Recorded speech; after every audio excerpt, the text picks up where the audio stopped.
দলের কেমন ফলের ব্যাপারে আপনি কেমন ফল আশা আমি করছেন? সবসময় বলি, আমি আমার দলের কর্মসূচি এবং দলের রাজনৈতিক পরিকল্পনা শুধুমাত্র একটা নির্বাচন নির্ভর দেখি না। তবুও নির্বাচনের আগে নির্বাচনের আগে লড়াই হচ্ছে, এবং আবারও বলি, মানুষ যদি নির্বিঘ্নে ভোট দিতে পারে তাহলে নিঃসন্দেহে বামপন্থীরা এবার যথেষ্ট বিশ্বাসযোগ্য জায়গায় পৌঁছে যাবে। মিডিয়ার প্রচার না থাকতো, ওর অস্তিত্ব থাকতো না। আজও মিডিয়ার প্রচার সরে যাক, দেখবেন কিছু নেই। স্যার, আপনি জানেন কি না জানি না, আপনার সঙ্গে কথা বলতে গেলে অনেক বিষয়ে, অসংখ্য বিষয়ে কথা বলতে হয়। এই নির্বাচনে আপনার দল কি, আমি জানি ব্যক্তিগতভাবে, কারণ অসংখ্য গ্রামে, আপনিও জানেন স্যার, আমি ঘুরে বেড়াই, একটা বিরাট অক্সিজেন সাপ্লাই করেছে 100 দিনের কাজের মামলায় আপনার ছিনিয়ে আনা যায়। কীভাবে দেখছেন? না, এটা তো একটা মৌলিক কাজ। 100 দিনের কাজ ভারতবর্ষের সংসদীয় গণতন্ত্রের ইতিহাসে একটা অত্যন্ত গৌরবজনক অধ্যায়। সেটা সফল কাম হয়েছিল যখন পার্লামেন্টে বামেদের একদম। 61 জন 64 জন এমপি ছিলেন। এটা এই এই এই এপিসোডের যেটা থাম্বনেল হবে, অসংখ্য মানুষ জানতে চান। বিকাশ রঞ্জন ভট্টাচার্যের মেয়াদ, রাজ্যসভার মেয়াদ ফুরিয়ে আসছে। আপনি কি নির্বাচনের প্রতিদ্বন্দ্বিতা করবেন?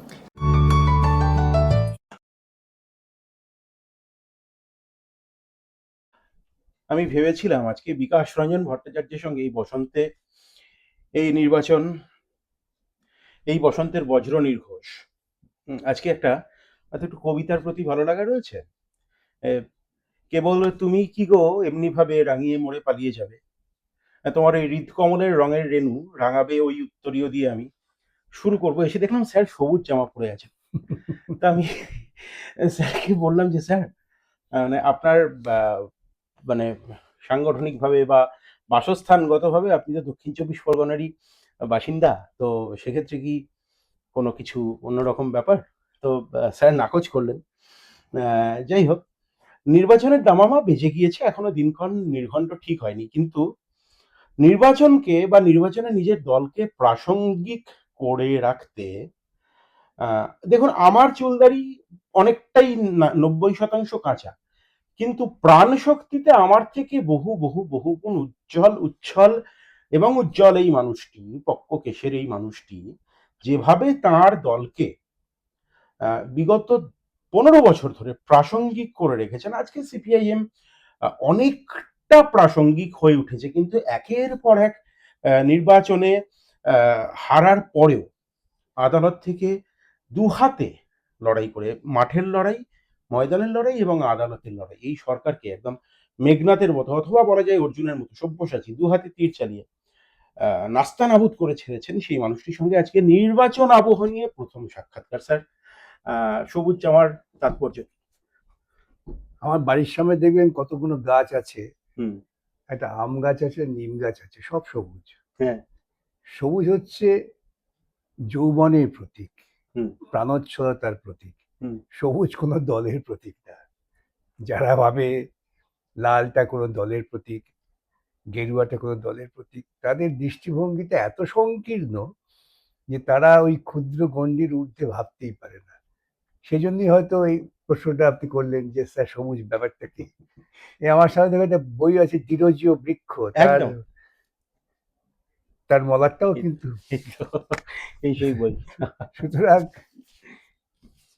যদি চিন্তা চেতনায় তারুণ্য না থাকে, ভাবনায় যদি আধুনিকতা না থাকে, তবে তো কোনো রঙই তার কাছে রং নয়। স্যার, আমার মনে পড়ছে একদিন আমরা একান্ত আলোচনায় আপনি আমাকে বলছিলেন, কবির, আমি যদি সব মামলায় ফিস নিতাম তাহলে পার্কস্ট্রিটের সমস্ত হোটেলগুলো আমি কিনে কিনে ফেলতে পারতাম। তো সেক্ষেত্রে এই যে ত্যাগ, এটা কি তাহলে হ্যাঁ, গেরুয়াও তো, গেরুয়া বসন্ত ত্যাগের কথাই আসলে বলে। এখন গেরুয়াকে নিয়ে রাজনীতি হয়। গেরুয়াকে নিয়ে যারা রাজনীতি করেন, অত্যন্ত বেদনার সঙ্গে বলতে হয়, তেরা গেরুয়া রঙের তাৎপর্য জানেন না। হুম। গেরুয়া হচ্ছে একটা ত্যাগের প্রতীক। ত্যাগ মানে কি? ত্যাগ মানে হচ্ছে সমস্ত রকম মোহকে ত্যাগ করা। আর আমি গেরুয়াকে যদি রাজনীতির রঙে না, তা আমি তো একটি ক্ষুদ্র পরিবেশে মোহগ্রস্ত হয়ে পড়লাম।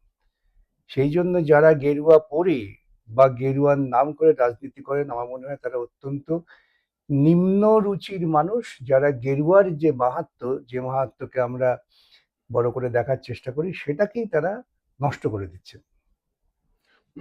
স্যার, বিবেকানন্দের কথা যদি আসি, আজকে বিবেকানন্দকে অনেকটা বিপণনযোগ্য করে তোলা হয়েছে, কিন্তু বিবেকানন্দের কথায় যদি আসি, যে বিবেকানন্দ সাবঅল্টার্নের কথা বলছেন, যে বিবেকানন্দ বলছেন মুচি ম্যাথর দরিদ্র ভারতবাসী আমার রক্ত আমার ভাই, বা যে বিবেকানন্দ একাধিক মানে ধর্মের জাতির চুরুট ভাগ করা আছে সেখান থেকে চুরুট টেনে খাচ্ছেন, সেইখান থেকে আজকে যে কোট আনকোট হিন্দুত্ব, আরএসএস এর যে হিন্দুত্ব, সাভারকারের যে হিন্দুত্ব, এই ট্রান্সফরমেশনটাকে কিভাবে দেখেন? আরএসএস এর হিন্দুত্ব হচ্ছে স্বামী বিবেকানন্দের আদর্শ বিরোধী। হুম স্বামী বিবেকানন্দকে যদি আমরা পর্যালোচনা করি তাহলে দেখবেন তিনি কিন্তু প্রকৃতপক্ষে এই হিন্দু ধর্মে যত কুয়াচার, কুসংস্কার, সংকীর্ণতা, তার বিরুদ্ধে বিদ্রোহ করেছিলেন। এমনকি তার বাবার বিরুদ্ধেও বিদ্রোহ করেছেন। বিদ্রোহ করেছিলেন। তিনি কিন্তু শিকাগোর ধর্ম সম্মেলনে হিন্দু ধর্মীয় যারা দাবি করেন তাদের প্রতিনিধি ছিলেন না। হুম, সেখানে প্রথাগত হিন্দুত্ববাদীদের যে প্রতীক, তারা অন্য জিনিস মানুষ ছিলেন। বিবেকানন্দ সেখানে ওই গেট ক্র্যাশ করে ঢুকেছেন তার মেধার উপর দাঁড়িয়ে। সেই মেধার ভিত্তিতে তিনি সেটা যেখানে বলেছেন, সেটা যদি ভারতবর্ষের সকলেই, আমি তার বিস্তৃত বিবরণে কোথায় কন্ট্রাডিকশন আছে, কোথায় আছে, এটা ভেবে লাভ নেই। যে পরিস্থিতি দাঁড়িয়ে ওই অল্প বয়সের মধ্যে তিনি যেটা করেছেন, সেটা হচ্ছে কুসংস্কার, অন্ধত্ব, তাকে ভাঙো। এবং তিনি বলছেন ভারতবর্ষের ঐতিহ্য কি? ভারতবর্ষের ঐতিহ্য হচ্ছে সহনশীলতা, টলারেন্স, অ্যাকসেপ্টেন্স। এই অ্যাকসেপ্টেন্সটা হচ্ছে একটা বড় ঔদার্যের পরিচয়। তিনি হিন্দু ধর্মকে সেই উদার পরিবেশে রাখতে চেয়েছেন। তিনি কোন ভারতবর্ষ দেখতে চেয়েছিলেন? যে ভারতবর্ষের মস্তিষ্ক হবে বেদান্ত, শরীরটা হবে ইসলামের। এগুলো এরা বোঝেন। মোদি এসব বোঝে, ভাগবতে সব বোঝে, সুকান্ত বাবু এটা বোঝেন। যদি বুঝতেন তারা আজকে ভারতবর্ষের মধ্যে এরকম পরিকল্পিত বিভাজন তৈরি করতেন না। মমতা এটা বোঝে। আজকে বিবেকানন্দ বেঁচে থাকলে, বা বিবেকানন্দর উত্তরসূরি হিসেবে যদি আমি ভূপেন দত্তকে ধরি, নরেন দত্তর ভাই ভূপেন দত্ত, তার আর ছোট ভাই মহেন দত্ত, যদি ধরি, তাহলে এরা বোধহয় আজকে এদের চাপকে সিধে করে দিতেন। বিবেকানন্দ কথা খুব ব্যবহার করতেন। তিনি পরিষ্কার বলছিলেন, কিসের গীতা পাঠ, কিসের বেদ বেদান্ত, বাদ দে, খেতে দে। তার মূল চিন্তা ছিল এটা। আমি আমার একটা ফেসবুকে এই কোটেশনটা দিয়েছি, যখন শতকণ্ঠে গীতা পাঠের কথা বলছে, তার আগে লক্ষ্যকণ্ঠে গীতা পাঠ, তার আগে বিবেকানন্দর ওই বাণীটা, যদি বিবেকানন্দকে তোরা মেনে চলো, কর্মযোগী। সুতরাং ওই সমস্ত কথা বলতে লাভ নেই। এরা তো মানুষের যে মূল সংস্কৃতি, আমি মনে করি যে আধুনিক ভারতবর্ষের শ্রেষ্ঠতম মানুষটা হচ্ছে রবীন্দ্রনাথ ঠাকুর। আচ্ছা। চিন্তা, চেতনা, ভাবনা প্রকাশ জীবনের সর্বক্ষেত্রে তিনি যে কথা বলে গিয়েছেন, সেটাকে যদি আমরা ন্যূনতম মর্যাদা দিই, তাহলে আজকে আমরা ওই সার্কুলার ইস্যু করি না যে বন্দে মাতরমের 6টা অংশই গাইতে হবে। কত বড় নির্বোধ হলে! ভারতবর্ষকে বিভাজন করার তত্ত্বের যারা শরিক, তারা এই গান গাইছেন। মনে রাখবেন, যখন এইটা নিয়ে আলোচনা হচ্ছে, তখন ভারতবর্ষের জাতীয় নেতারা কিন্তু দেখছেন যে ভারতবর্ষকে ঐক্যবদ্ধ করতে হবে, হিন্দু মুসলমান বিরোধ যাতে না বাড়ে। সেই মুহূর্তে গিয়ে তারা আলোচনা করছেন, এবং আলোচনা শেষে তারা পরামর্শ নিচ্ছেন গুরুদেব। সেই কাল্ট ছবি নেই, সেই গুরুদেবের পরামর্শ নিচ্ছেন কে? নেতাজি সুভাষচন্দ্র বসু, জওয়াহরলাল নেহরু, আবুল কালাম আজাদ, নরেন্দ্রচন্দ্র দেব। তারা বলছেন না, ওই দুটো পংক্তি সব নয়। আজকে আমরা ঘুরে পেছন দিকে যাচ্ছি। কেন বলেছিলেন দুটো পংক্তি?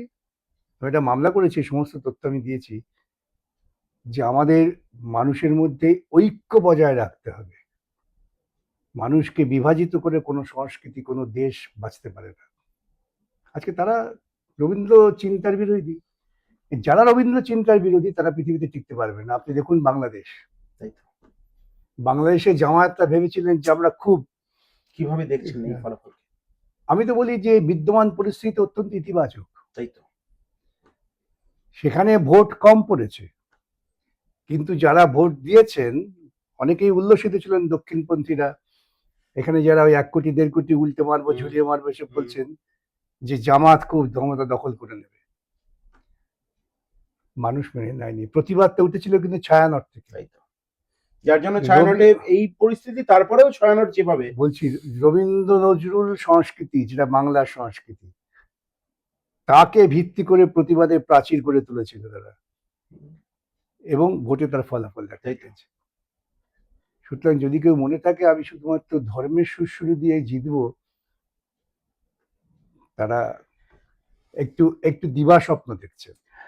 স্যার, আপনার সোশ্যাল মিডিয়া হ্যান্ডেলে আপনার ঘরের ই কার্ড ছবি, চেয়ের ছবি, এবং আপনার প্রোফাইল পিকচার একটা সময় চেয়ের ব্যাকড্রপে আপনার ছবি ছিল, এবং আপনার কভার ফটো বিদ্যাসাগরের ছবি, ঈশ্বরচন্দ্র বিদ্যাসাগরের ছবি। চে এবং বিদ্যাসাগর দুজনেই রেভলিউশনারি। আমি যদি বলি, চে তো রেভলিউশনারি, এবং বিদ্যাসাগর কেন নন? বিদ্যাসাগর যখন বিধবা বিবাহ প্রচলন করছেন তখন পক্ষে 939টা সই মতো, আমি যদি সংখ্যায় কিছুটা এদিক ওদিক হয়ও, হাজারের বেশি নয়, এবং বিপক্ষে 35,000-এর বেশি সই। বিকাশ রঞ্জন ভট্টাচার্য এমন একজন মানুষ, আমি আপনার অসংখ্য ইন্টারভিউ করেছি, গত 2 বছরের প্রায় সমস্ত বিষয় আপনার বক্তব্য নথিবদ্ধ আছে। ভোটের আগে অন্তত নেতারা, রাজনৈতিক দলের নেতারা একটু সেফ খেলেন। আপনি বারবার করে স্টেপ আউট করে 6 মারছেন। এটা কি বিদ্যাসাগর এবং চের এই যে যৌথ প্রভাব আপনার মনের মধ্যে, এর কারণে? বলতে পারেন। আমি যেটা মনে করি যে মূল আদর্শগত জায়গায় যদি তুমি আঘাত না হানতে পারো, তা তুমি দীর্ঘকালীন সমাধান করতে পারবে না। ক্ষণিক সুবিধের জন্য কিন্তু রাজনীতির যে প্র্যাগম্যাটিজমের যে অংশ, না, সেটাও রাজনীতি নয়। তাই তো মার্ক্সবাদী দর্শন তৈরি হতো না, লড়াই করতো না। মার্ক্সবাদী দর্শন তো একটা যুগান্তকারী দর্শন, বিজ্ঞান এগোতো না, ডারউইনের তাদের তত্ত্বকে পৃথিবী গ্রহণ করতো না। আমাকে ভাবতে হবে যে আজকে এই সমস্ত যত সমস্যা তৈরি হচ্ছে, সমস্যার মূলটা কোথায়। সেই মূলটা যদি ধরতে হয়, আবার ঘুরে ফিরে যায় সবার উপর মানুষ সত্য, তাহার উপর নাই। এইটা যদি মাথায় থাকে, তাহলে আপনাকে এই ধারণাটাই প্রতিষ্ঠিত করতে হবে। জাতীয়তাবাদ, রাষ্ট্রবাদ, এগুলো অত্যন্ত বর্জনীয় কথা। আমার না, রবীন্দ্রনাথ বলেছেন। জাতীয়তাবাদ আন্তর্জাতিকতাবাদের পরিপন্থী কখনোই হতে পারে না। প্রশ্ন হচ্ছে আগে আমি আমার মানুষকে তো দেখবো।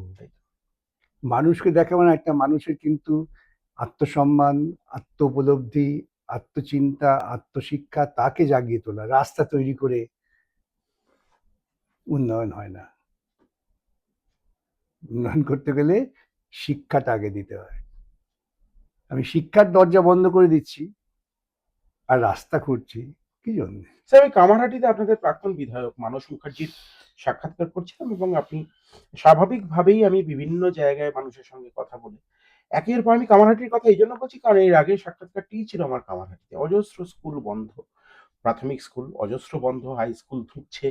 সাগর দত্ত মেডিকেল কলেজ, যেটা আপনারা সরকার থেকে যাওয়ার জাস্ট আগেই শেষ করতে পেরেছিলেন, কিন্তু আপনারা দ্বারোদ্ঘাটন করে যেতে পারেননি নির্বাচনের নির্ঘণ্টের জন্য। সেই সাগর দত্ত মেডিকেল কলেজ ধুঁকছে। নিউরোলজি, কার্ডিওলজি, বিভিন্ন বিভাগে পরিষেবা নেই। কিভাবে দেখছেন? না, আমি এটা পরিকল্পিত।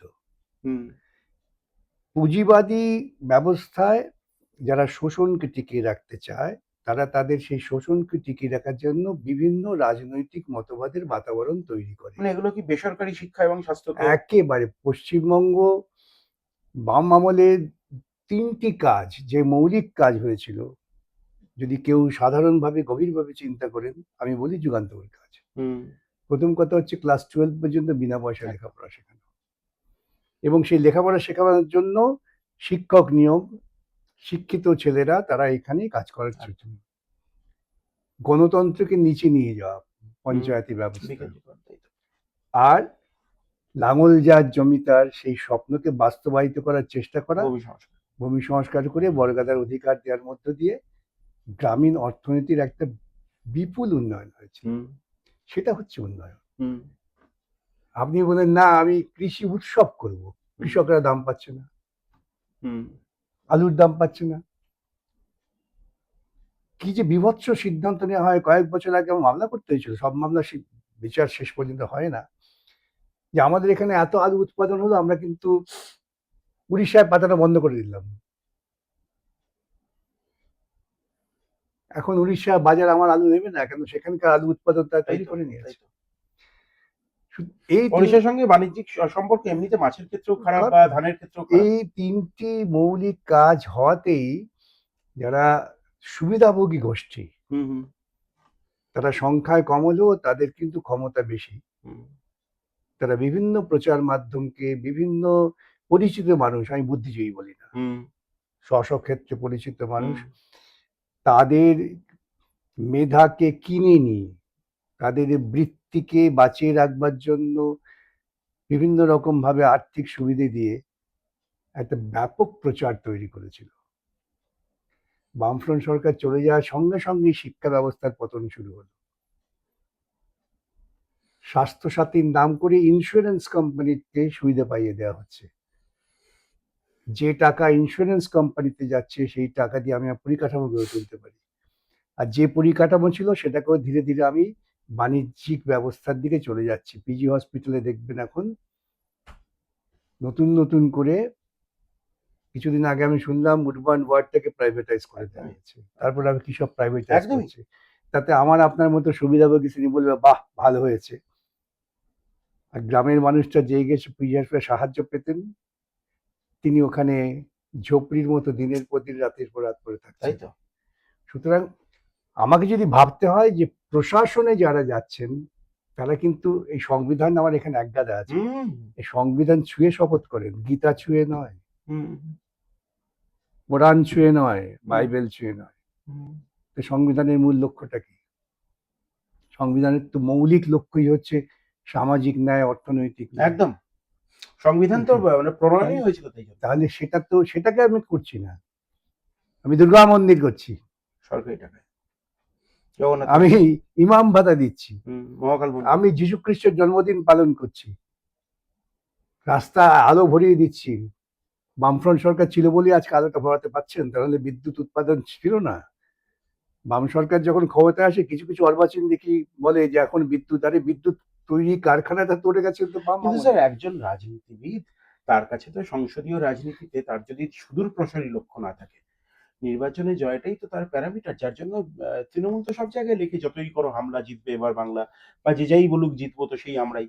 প্রশ্নটা হচ্ছে মমতা বন্দ্যোপাধ্যায় তো পরপর 15 বছর এবং তার আগেও বিরোধী নেত্রী হিসেবে নিজের পরিচিতি তৈরি করার ক্ষেত্রে সফল হয়েছিল, আপনারা অস্বীকার করতে পারবেন না।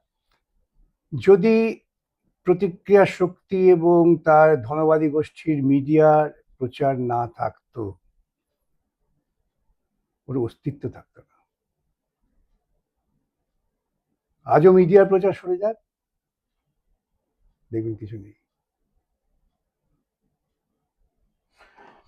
স্যার আপনি জানেন কিনা জানি না, আপনার সঙ্গে কথা বলতে গেলে অনেক বিষয়, অসংখ্য বিষয় কথা বলতে হয়। এই নির্বাচনে আপনার দলকে আমি জানি ব্যক্তিগতভাবে, কারণ অসংখ্য গ্রামে আপনিও জানেন স্যার, আমি ঘুরে বেড়াই, একটা বিরাট অক্সিজেন সাপ্লাই করেছে 100 দিনের কাজের মামলায় আপনার ছিনিয়ে আনা জয়। কিভাবে দেখছেন? না, এটা তো একটা মৌলিক কাজ। 100 দিনের কাজ ভারতবর্ষের সংসদীয় গণতন্ত্রের ইতিহাসে একটা অত্যন্ত গৌরবজনক অধ্যায়। সেটা সফল কাম হয়েছিল যখন পার্লামেন্টে বামেদের 61 জন 64 জন এমপি ছিলেন।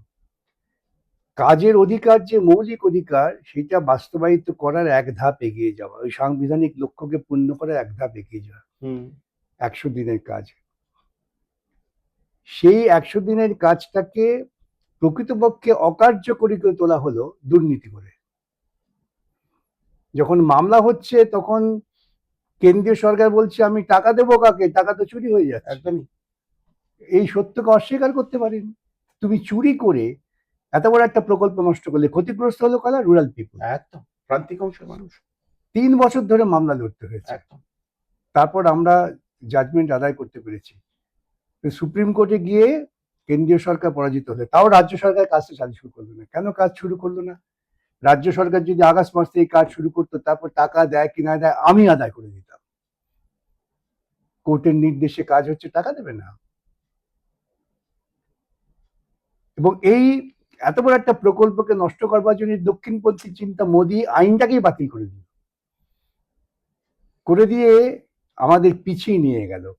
সাংবিধানিক লক্ষ্যকে এগিয়ে নিয়ে যাওয়ার পরিবর্তে আমাদের পেছন দিকে ঠেলে দেওয়া হলো। এটা হচ্ছে কেন? যে ভারতবর্ষে এখন বিজেপির মতো একটা দক্ষিণপন্থী দলের সংখ্যাধিক্য আছে, এটা মানুষ বুঝতে পারছেন না। যারা মনে করছেন বিজেপি এলে পরে আমাদের হিন্দু পুজো বাড়বে, আমি মুসলমানকে ধরে পিটিয়ে দিতে পারবো, দুদিন বাদে তারা যে পিটুনি খাবেন সেটা তারা বুঝতে পারছে না। স্যার আজকে বুঝতে পারছে গ্রামের কৃষকেরা, তাদের 100 দিনের কাজ চলে গেল। আপনি দেখেছেন কত বড় মিছিল হচ্ছে গ্রামে গ্রামে, এবং আমি তো দেখলাম কোথায় থেকে একটা গ্রামের এই মিছিল বন্ধ করার জন্য কেউ কেউ আবার আইনের দরজায় যাচ্ছে। স্যার 28 তারিখের আগেই আমার এই সাক্ষাৎকার, আপনার এই সাক্ষাৎকার প্রচারিত হবে। 28 তারিখ তো তালিকা বেরোবে। এখনো পর্যন্ত আমাদের যে আশঙ্কা, আমি অ্যাজাম্পশন বলবো না, আমি আশঙ্কা বলবো, যে রাজ্যের যাদের নাম অবৈধভাবে বাদ যাবে আর কি, তাদের মধ্যে হিন্দুদের সংখ্যা বেশি। প্রান্তিক মানুষের সংখ্যা বেশি। আমি আপনাকে বলবো, আপনি এটা, হ্যাঁ, এবং হিন্দু তারা। হ্যাঁ তারা তো হিন্দু হতেই পারে, কিন্তু তারা মূলত প্রান্তিক মানুষ।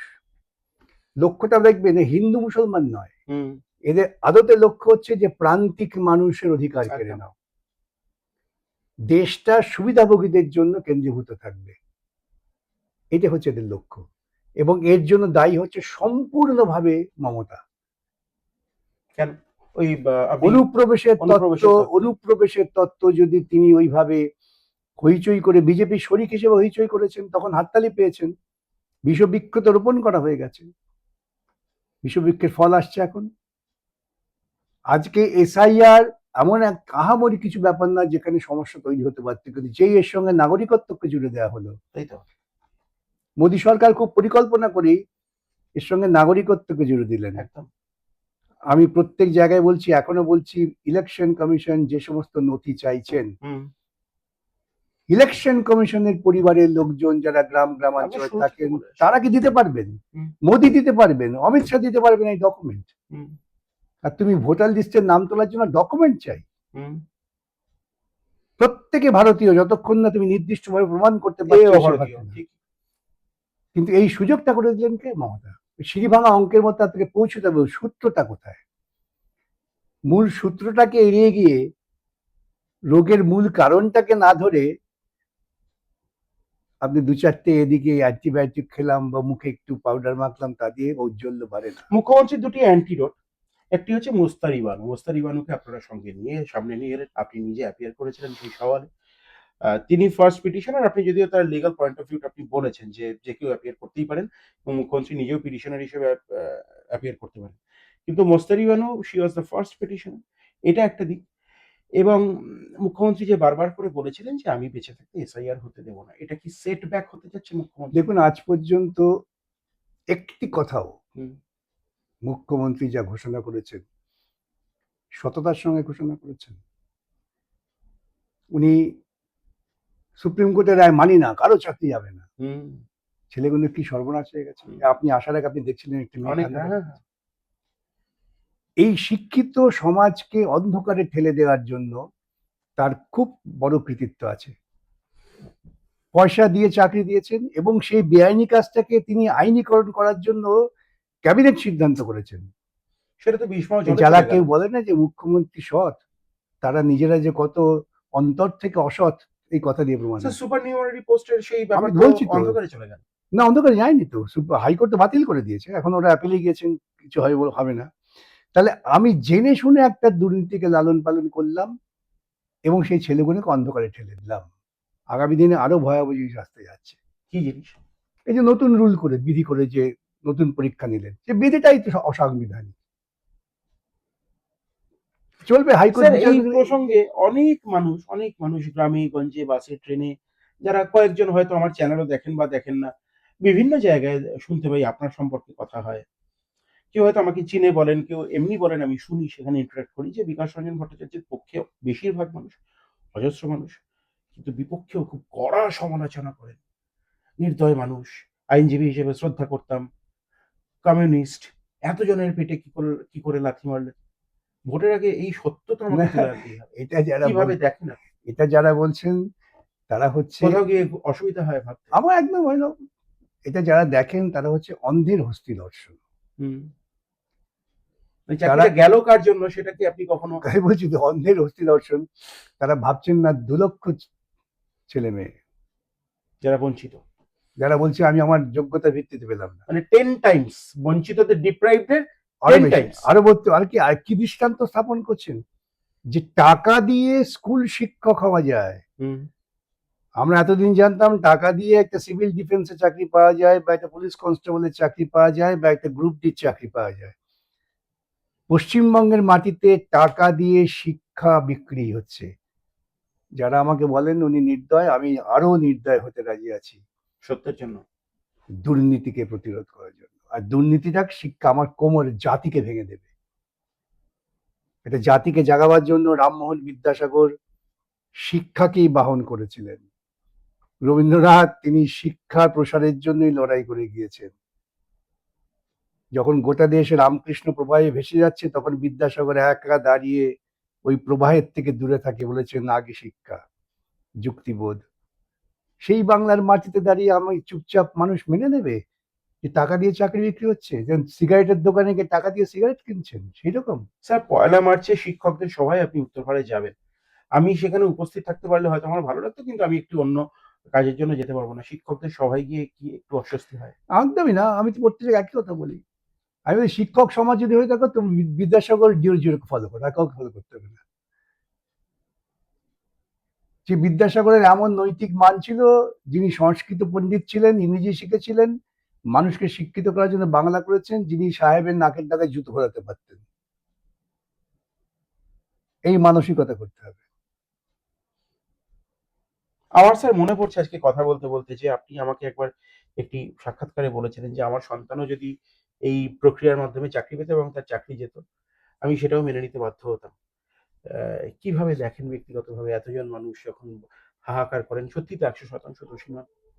আমি তো কাউকে দোষী বলছি না, আমি তাদের বলছি তোমরা যে দোষ করলো তার বিরুদ্ধে তোমাদের আঙুল কেন তুলছো না? তোমরা যারা বঞ্চিত হলে, তোমরা বঞ্চনার কারণটা খোঁজো। যদি ভাবো যে আমি বঞ্চিত হই, যাই হোক না, আমারটা হয়ে যাক, তারপর অন্য খুশি যা খুশি। আমাকে অনেকে বলেন স্যার আমাদেরটা ছেড়ে দিন না, অন্য কোনো হোক। হুম। এই দর্শনে আমি বিশ্বাস করি না।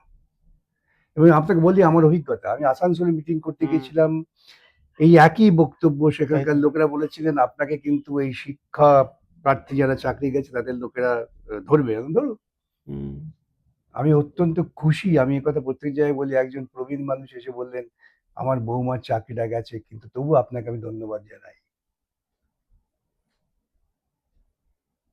এই ধরনের মানুষও পশ্চিমবাংলা আছে, এবং সেটাই স্বাভাবিক, এবং তাদের তিনি সংখ্যা হয়তো বেশি। সামনে এসেছেন, এরকম অনেক অনেকে মানুষ আসেন না, অনেকে অন্তরালে আছেন। বিভিন্ন চাপে আসতে পারেন না।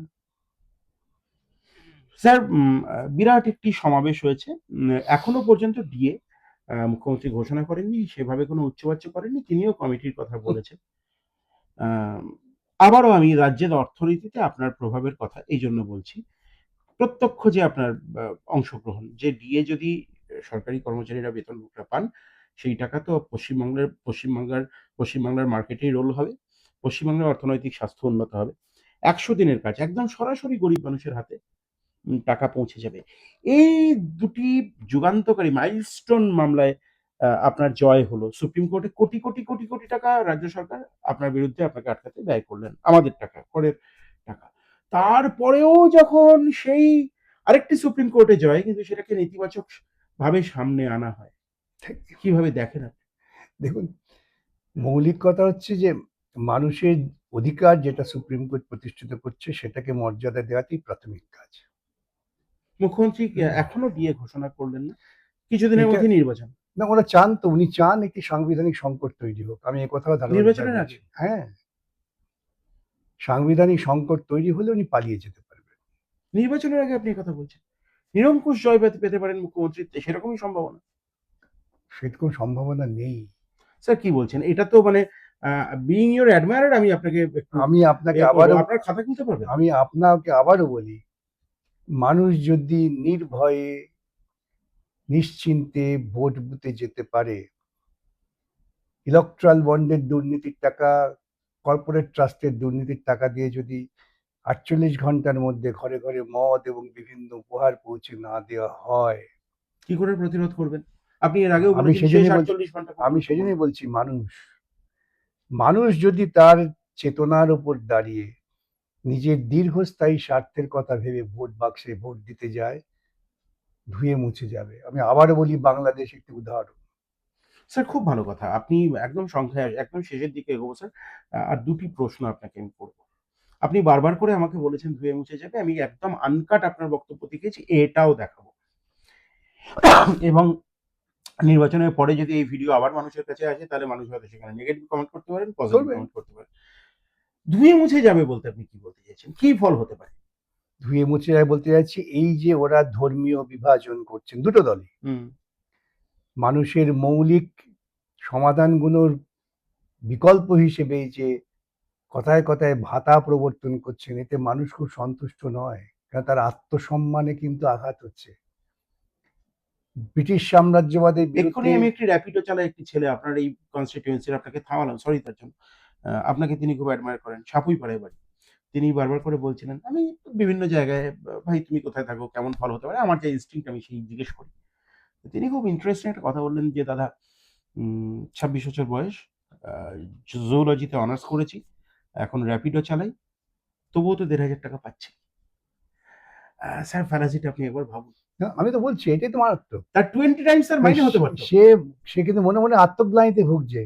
তাহলে সে বলতো না, আমি জুলজিতে অনার্স করেছি, হুম। তবুও পাচ্ছি। তার মনে একটা যন্ত্রণা আছে, খুব যন্ত্রণা আছে বলেই মনের কথাটা বলেছে। সেই যন্ত্রণা আপনার পক্ষে আসবে আপনি কি করে নিশ্চিত হচ্ছেন? আমি তো বলছি সেই যন্ত্রণায় তাকে মানুষ হিসেবে জাগিয়ে তুলবে। ১৫০ টাকা বা ১৫০০ টাকা, দিনে ৫০ টাকায় কি হয় আমি জানি না। আমি উত্তরপাড়ায় স্যার একটি ছেলে, সে কোনো রাজনৈতিক দলের সঙ্গে যুক্ত না। জিজ্ঞেস করেছিলাম, আমার ফেসবুকেও আছে। যে কেউ দেখে নিতে পারে। যে চায়ের দোকানে তুমি দাঁড়িয়ে আছো ভাই, সরকার তো তোমার চায়ের খরচাটুকুর ব্যবস্থা অন্তত করল। ছেলেটি খুব দৃঢ়ভাবে বলল যে, "আমি তো মুখ্যমন্ত্রীকে বা সরকারকে আমার চায়ের খরচের দায় দিইনি। ওটা আমি নিজে টিউশন পড়িয়ে রোজগার করে নিতে পারি। আমি আমার ডাল ভাত, আমার বিরিয়ানিটা চেয়েছিলাম।" কিন্তু আবারও তো মুখ্যমন্ত্রী এই যে মনোলোভা প্রকল্প ঘোষণা করলেন এবং ৳৫০০ লক্ষ্মীর ভান্ডারে বাড়ালেন। আপনাদের বিরুদ্ধে যাবে? এই টাকাটা দেবে কোত্থেকে? দেখেছেন কত টাকা দেনা হয়েছে? বন্ধ হয়ে যাবে? এই যা দেনা হয়েছে, দেনা তো আমার আপনার ঘাট থেকে দিতে হবে। কে কি বলছেন আমি জানি না। হুম, আমি পরিষ্কারভাবে মনে করি, মানুষের ক্ষমতায়নটা হচ্ছে প্রাথমিক কাজ। হুম। মানুষকে ক্ষমতায়িত করে আত্মসম্মানের সঙ্গে তার জীবিকা অর্জনের রাস্তা করে দেওয়াটাই সরকারের কাজ। যে দেশের প্রধানমন্ত্রী বললে আমি তৃতীয় অর্থনৈতিক শক্তি, কিন্তু ৮০ কোটি লোককে বিনা পয়সায় খাবার দিতে হয়, হু, হু। সে দেশের স্ববিরোধিতা। সে দেশের প্রধানমন্ত্রী যেমন মানুষকে অসত্য কথা বলেন, ঠিক একইভাবে আমি সমস্ত কাজ করে ফেলেছি, ১০০ ভাগ কাজ করে ফেলেছি, বেকার নেই, কৃষকদের দ্বিগুণ দ্বিগুণ হয়ে গেছে, কিন্তু তখনও আমাকে দিতে হয়। স্যার আপনার প্রচুর ফোন আসছে এবং আমি এতটা সময় আপনার কাছ থেকে পেয়েছি। অগ্রিম কৃতজ্ঞতা জানিয়ে আমার একেবারে শেষ প্রশ্ন, যে হুম, প্রশ্ন আ মানুষ আপনাকে সবথেকে বেশি কথা, এবং এটা যেটা থাম্বনেল হবে। হ্যাঁ। আ এটা এই এপিসোডের যেটা থাম্বনেল হবে। অসংখ্য মানুষ জানতে চান। বিকাশ রঞ্জন ভট্টাচার্যের মেয়াদ, রাজ্যসভার মেয়াদ ফুরিয়ে আসছে। উম আপনি কি নির্বাচনে প্রতিদ্বন্দ্বিতা করবেন? আমি কোনো মনস্থির করিনি এখন। এই প্রতিবেদন ২৭ তারিখ, ২৭শে ফেব্রুয়ারি মানুষের সামনে আসবে। আপনি বলুন। তার আগে নিশ্চয়ই ঘোষণা করবেন না, আপনার দল। আমি এখনো মনস্থির করিনি। এ তো রাজনৈতিক সিদ্ধান্ত। সিদ্ধান্ত যখন হবে তখন ভেবে দেখব। দলের কেমন ফলের ব্যাপারে আপনি কেমন ফল আশা আমি করছেন? সবসময় বলি, আমি আমার দলের কর্মসূচি এবং দলের রাজনৈতিক পরিকল্পনা শুধুমাত্র একটা নির্বাচন নির্ভর দেখি না। তবুও নির্বাচনের আগে। নির্বাচনের আগে লড়াই হচ্ছে, এবং আবারও বলি, মানুষ যদি নির্বিঘ্নে ভোট দিতে পারে তাহলে নিঃসন্দেহে বামপন্থীরা এবার যথেষ্ট বিশ্বাসযোগ্য জায়গায় পৌঁছে যাবে। যদি মানুষ ভোট দিতে পারে তাহলে বামপন্থীরা বিশ্বাসযোগ্য জায়গায় পৌঁছে যাবেন। ২ বছর ধরে ধারাবাহিকভাবে বিকাশ রঞ্জন ভট্টাচার্য অন্তত আমার চ্যানেলে ১০০ বারের বেশি এই কথা বলেছেন। এবং অস্বীকার করার উপায় নেই। ইতিহাস মনে রাখবে। আপনাকেও মনে রাখতে হবে সারদা কেলেঙ্কারির কথা। যে কেলেঙ্কারি উম বাঙালি সমাজের আবালো-বৃদ্ধ-বনিতার রাজনৈতিক, সাংস্কৃতিক, সামাজিক চেতনার জায়গায় একটা জোরে কুঠারের আঘাত এনেছিল। সেই সময় বিকাশ রঞ্জন ভট্টাচার্য তার যে পদক্ষেপ, সেটা যুগান্তকারী হয়ে থাকবে। তার দল আজকে শূন্য হতে পারে এবং একটা দীর্ঘ সময় আইনি লড়াই এবং ময়দানের লড়াই।